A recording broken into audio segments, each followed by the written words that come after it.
एक छोटे से गांव में रामू नाम का एक मेहनती किसान रहता था।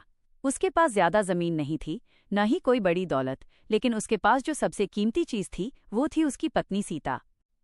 रामू रोज सूरज निकलने से पहले उठ जाता। कंधे पर हल, हाथ में फावड़ा और चेहरे पर उम्मीद की मुस्कान लेकर वो खेतों की ओर निकल पड़ता। पीछे से सीता आवाज देती, जरा रुकिए, गरम चाय पीते जाइए। सीता का ये छोटा सा ख्याल रामू की सारी थकान दूर कर देता।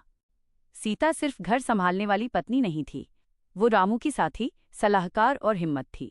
जब फसल अच्छी होती तो दोनों मिलकर खुशियां मनाते, और जब कभी सूखा पड़ता या फसल खराब हो जाती तो सीता मुस्कुराकर कहती, चिंता मत कीजिए, भगवान ने चाहा तो अगली बार सब अच्छा होगा।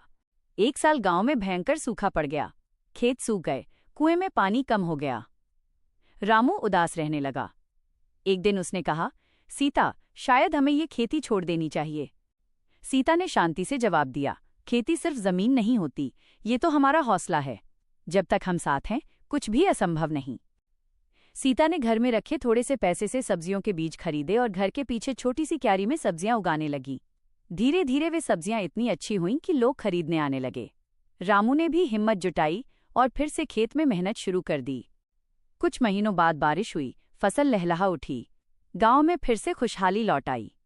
लोग रामू की मेहनत की तारीफ करते, लेकिन रामू मुस्कुराकर कहता, अगर मेरी पत्नी का साथ न होता तो मैं आज यहाँ नहीं होता।